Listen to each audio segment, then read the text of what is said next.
کیا مستحق شخص صدقے کے پیسے خود رکھ سکتا ہے؟ خدیجہ طاہر لندن سے. بہت اہم سوال ہے یہ، خوب اچھی طرح سمجھیں.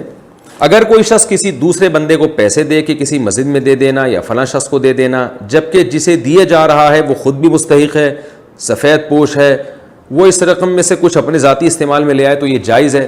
بالکل جائز نہیں ہے، بالکل حرام ہے. آج کل یہ بہت ہو رہا ہے.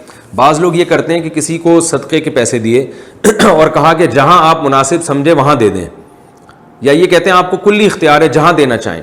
تو وہ بندہ کیا کرتا ہے، وہ کہتا ہے چونکہ اس نے مجھے کلی اختیار دیا اب لہٰذا میں اپنے اوپر بھی خرچ کر سکتا ہوں، کیونکہ اس نے مجھے خود کہا ہے کہ جہاں دیں تو میں اپنے آپ کو دے رہا ہوں. تو یہ جائز نہیں ہے، کیونکہ جب کسی کو صدقے کی رقم دی جاتی ہے تو اصل میں اس کو وکیل بنایا جاتا ہے کہ آپ جہاں چاہیں خرچ کریں. تو اس میں خود بخود یہ ہوتا ہے کہ اپنے علاوہ جہاں چاہیں خرچ کریں، یعنی میں آپ کو وکیل بنا رہا ہوں.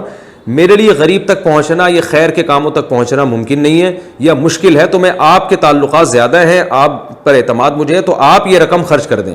تو یہ مطلب ہرگز نہیں ہوتا کہ آپ اپنے اوپر خرچ کرنا شروع کر دیں، یہ بالکل ناجائز ہے. کیونکہ یہ خیانت آج کل لوگ کر رہے ہیں، اس لیے مجھے اس پہ اتنا جوش آ رہا ہے کہ وہ بڑی بڑی رقمیں لوگ اعتماد کرتے ہیں کسی دیندار پر کہ یار آپ دیندار ہو، مولوی صاحب یا مفتی صاحب یا قاری صاحب یا کونسلر صاحب یا جنرل صاحب، جو بھی علاقے کا، جنرل سے مراد میری ناظم صاحب، جو بھی علاقے کا ناظم ہے اس کو لوگ پیسے دیتے ہیں کہ بھائی آپ جہاں چاہیں خرچ کریں، آپ کو کلی اختیار ہے. وہ کہتا ہے جہاں چاہیں کا مطلب میں بھی اس میں داخل ہوں اور میں جہاں چاہوں یعنی میں اپنے اوپر خرچ کروں گا اس کو. تو یہ جائز نہیں ہے، ناجائز ہے، بالکل حرام ہے.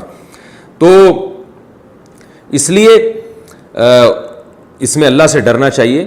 جو دینے والا ہے نا اس سے پھر آپ صراحتاً پوچھیں کہ جہاں چاہے میں بھی داخل ہوں یا نہیں. اگر میں ضرورت محسوس کروں تو میں اپنے اوپر بھی خرچ کر سکتا ہوں یا نہیں. اگر وہ اجازت دے کہ خرچ کر سکتے ہیں تو کریں، ورنہ اس کی اجازت بالکل بھی نہیں ہے، یہ خیانت ہے.